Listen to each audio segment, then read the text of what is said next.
Karena ingkar janji dan kemarahanku, terjadilah Danau Toba dan Pulau Samosir. Beginilah kisah saya. Dahulu kala, hidup seorang petani muda yang bernama Toba. Itu adalah saya. Saya adalah seorang petani yang rajin, saya banyak menghabiskan waktu di ladang. Terkadang, saya juga suka pergi memancing ikan untuk dimakan atau dijual ke pasar. Lalu, di suatu pagi, saya lebih memilih untuk pergi memancing ikan daripada pergi ke ladang. Saat saya memancing, saya mendapatkan ikan mas yang ukurannya cukup besar, lebih besar dari ukuran ikan yang biasanya saya dapatkan. Mendapatkan ikan yang besar, saya pun merasa cukup dan bergegas pulang ke rumah. Sesampainya di rumah, saya sangat terkejut dan ketakutan karena ikan yang tadinya akan saya bersihkan dan potong berubah menjadi seorang perempuan yang sangat cantik. Perempuan ini pun bercerita bahwa sebenarnya ia adalah seorang putri raja, dan sekarang ia tengah dikutuk. Setelah ia menjelaskan kondisinya, sang putri berterima kasih pada saya karena sudah menyelamatkannya. Sebagai rasa terima kasihnya, sang putri bersedia menjadi istri saya dengan syarat orang-orang lain tidak boleh tahu asal-usul keberadaannya. Saya setuju dan kami pun menikah. Setelah kami menikah, kami dikaruniai seorang anak laki-laki. Dan memberikannya nama Samosir.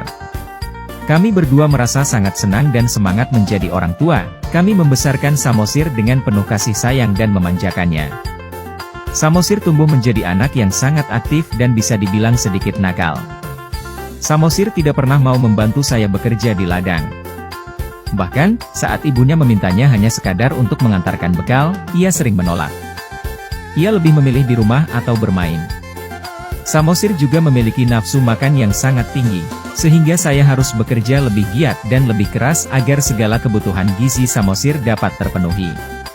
Saking tinggi nafsu makan Samosir, terkadang jatah makan satu keluarga kami bisa habis hanya untuk mengenyangkan perutnya.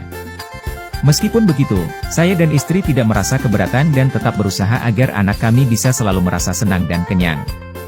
Lalu pada suatu hari, entah mengapa Samosir mau mengantarkan bekal kepada saya di sawah, namun sebelum sampai ke sawah, di tengah perjalanan, Samosir merasa lapar dan haus.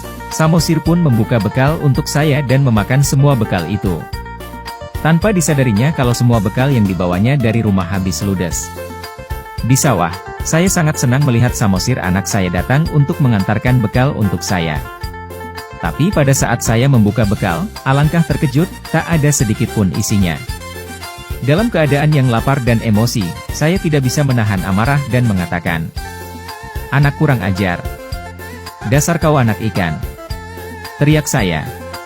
Samosir pun terkejut dan menangis dengan perkataan saya dan berlari pulang ke rumah. Sesampainya di rumah, ibunya terkejut melihat Samosir menangis histeris.